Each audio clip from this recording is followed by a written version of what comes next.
Bienvenue dans Naturellement là, le podcast qui explore l'intuition. Je suis Marika, coach de vie intuitive. J'accompagne celles et ceux en quête d'évolution. À chaque épisode, je partage mes explorations intuitives, des échanges croisés et des ponts parfois surprenants avec la science. Ici, on plonge en douceur dans ce qui est souvent jugé ou méconnu et est pourtant naturellement là en chacun de nous. On ouvre officiellement la saison 4 qui est consacrée à la science de l'intuition. Oui, je sais, mes saisons sont toujours courtes, mais c'est voulu. Donc, depuis des siècles, on voit que, enfin depuis très longtemps, que l'intuition, ça fascine, ça inspire, ça peut aussi déranger. Et oui, on la considère souvent comme un truc ésotérique et puis quelque chose un peu pour les perchés. Même si ça commence un peu à se démocratiser, puis finalement à devenir quelque chose de normal. Et mon travail est fait pour ça, pour normaliser, montrer que bah, c'est totalement naturel chez l'être humain. C'est une capacité qu'on a tous. Et en plus, la science commence à s'y intéresser et ça, c'est juste passionnant. Il y a des études qui commencent peu à peu, ce que les intuitifs vivent finalement depuis toujours et ça, c'est juste incroyable de pouvoir, lire des études et savoir, bah, qu'est-ce qu'ils peuvent, montrer sur ce que, bah, on vit déjà depuis un moment. Donc dans cet épisode, vous allez découvrir 3 champs, 3 études de recherche qui montrent que l'intuition n'est pas un mythe, ni un simple raisonnement inconscient. On va voir que c'est un phénomène qui est mesurable, qui est clairement observé et en plus documenté, même si l'intuition est encore loin d'être totalement compris. Ça fait partie de son charme, on va dire. Donc, dans une première partie, on verra la sensation d'être observé et attention, parce que je pense que je vais mal dire le mot, c'est scopaesthesia. Voilà! Bon, de toute façon, je l'écrirai dans la description. Après, dans une seconde partie, on verra la télépétie, donc les expériences de communication non locale. Ensuite, on verra dans une troisième partie tout ce qui est anticipation physiologique, donc c'est-à-dire des micro-réactions qui sont mesurées avant que le stimulus n'apparaisse. Et après, on finira comme à chaque fois avec une synthèse. Pour la première étude, donc le scopaesthesia, la sensation d'être observé, c'est donc on a la sensation d'être observé même si on ne voit pas la personne. Et je pense que vous l'avez déjà vécu. Vous sentez que vous êtes observé, vous tournez la tête en plus au bon endroit et bim, vous voyez qu'une personne vous regarde. Je pense que c'est arrivé à tout le monde, mais vous me direz c'est pas le cas. Je pense que c'est le cas. Donc on peut se demander, est-ce que c'est un biais cognitif? Rappelez-vous mon épisode 13, ou est-ce que c'est un signal réel? Voilà, intuitif. Est-ce que c'est bien ça? Eh bien, il y a une étude qui le prouve. Il y a une méta-analyse qui a été publiée dans ResearchGate qui a examiné plusieurs décennies d'expérience contrôlées, bien sûr, sur le scope Paesthesia. Et finalement, dans ces expériences, à chaque fois, c'était la même chose. Il y avait un participant qui est filmé en direct et une autre personne, à des moments aléatoires, devait le regarder intensément ou finalement pas du tout. Et la personne filmée devait y signaler si elle se sentait observée. Et bien sûr, elle ne voyait pas la deuxième personne. Au niveau des résultats, cette méta-analyse qui regroupait toutes ces expériences, cette capacité à se sentir observé, a montré un taux de réussite qui dépasse le hasard. En moyenne, ça représente à peu près 60 de réponses correctes, donc c'est quand même bien, très bien, ce qui dépasse nettement les 50 attendus par le hasard. Donc statistiquement, c'est significatif.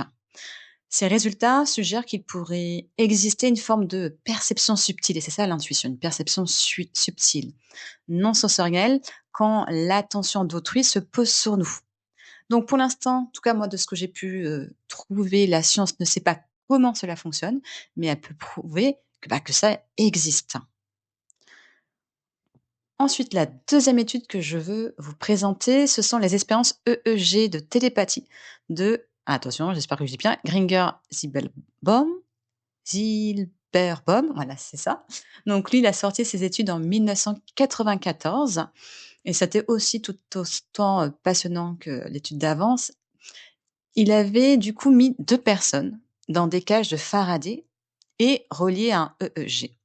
Donc pour, faire simple, en gros, ces 2 personnes étaient, chacune mises dans une enceinte pour bloquaient les champs électromagnétiques, d'où cage de Faraday, et étaient reliés à une machine pour mesurer l'activité électrique du cerveau. Et ça, c'est le côté être relié à un EEG. L'un des deux, du coup, recevait des flashs lumineux totalement aléatoires, et l'autre était isolé donc de son côté et ne voyait rien. Au niveau des résultats, environ 25 des cas, on pouvait observer que la deuxième personne, donc qui ne voyait rien, recevait des potentiels transférés. C'est-à-dire qu'il avait des pics d'activité cérébrale qui ressemblent au signal produit par la personne stimulée. Donc, pour faire encore plus simple, le cerveau de la personne B, finalement, réagissait comme si elle avait reçu la même stimulation que A, et tout ça sans la voir et sans voir non plus les stimuli. Cette expérience, du coup, met en lumière une synchronicité, quand même, on peut dire même inhabituelle, parce que c'était pas du tout habituel pour nous et inconnu. En tout cas, voilà, une synchronicité entre deux cerveaux totalement isolés. Donc ça, c'est intéressant.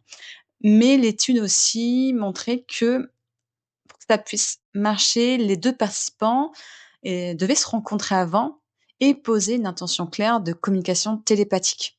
Et au final, quand il n'y avait pas de rencontre en amont, quand il n'y avait pas aussi d'intention commune, ces potentiels transférés, ben, disparaissaient. Et une autre étude que je trouve intéressant, c'est l'étude sur, le fait que le corps anticipe avant la conscience. Donc dans les années 90, il y a eu 2 chercheurs connus en plus, Dean Radin et Julia Mossbridge. Tous les 2 ont mené plusieurs études sur le pressentiment, ça je pense que vous connaissez. Mais le pressentiment, en gros, ce sont des réactions physiologiques qui sont mesurables avant un événement aléatoire, en tout cas dans les études que c'est mesurable. Donc juste pour information, parce que c'est quand même des personnes connues, Dean Radin, c'est un docteur en psychologie et ingénieur, et en plus, c'est l'un des meilleurs spécialistes mondiaux dans le domaine de la parapsychologie expérimentale. Il a fait plein d'études super intéressantes. Et ensuite, on a Julia Mossbridge, qui est docteur en neurosciences et chercheuse sur tout ce qui est la conscience, le temps et aussi les phénomènes parapsychologiques. Donc, dans leur expérience respective, il y avait un participant qui regardait un écran et une image apparaissait. Donc soit c'était une image neutre, soit c'était une image chargée émotionnellement parce que ça peut être, par exemple, des images gore ou des images pornographiques. Le choix était aléatoire parce que c'était généré par l'ordinateur, et finalement, quelques secondes vraiment avant l'apparition de l'image, on pouvait observer chez le participant une micro-accélération cardiaque. Ça pouvait être aussi une variation de l'activité électrodermale, donc au niveau de la peau, ou encore des micro-contractions autonomes.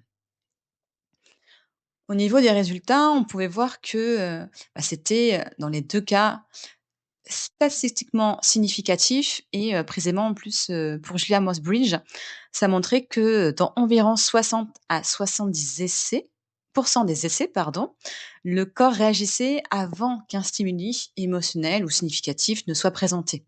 Donc clairement, c'était au-dessus du hasard. Les études menées par ces 2 personnes ont clairement montré que le corps réagit avant l'apparition d'une image émotionnelle, alors que finalement, la personne ne peut pas deviner l'image qui allait sortir. Autrement dit, notre corps capterait des informations avant que notre conscience ne les reçoive. Ça, c'est juste incroyable de se dire ça et puis de le savoir au final.